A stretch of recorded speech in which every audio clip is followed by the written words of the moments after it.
मित्राची कॉपी करतोय. करावी लागते. का? शाळेत नव्हतो गेलो काल. का? पाऊस पडत होता. ज्याची वही आहे तो कुठे जातो? 4 घर सोडून. तुमच्या 4 घरावर पाऊस पडला काय? बघ भाऊ, 2 प्रकारची माणसं असतात. एक पुरुषांना आपलं हेल्मेट घालतात आणि दुसरे स्वतःसाठी. अभ्यास करणाऱ्यामध्ये पण 2 प्रकारचे विद्यार्थी असतात.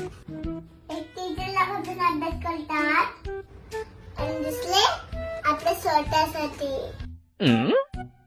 जे लोक स्वतःसाठी अभ्यास करतात ते एक दिवस हुशार बनतातच. पण जे लोक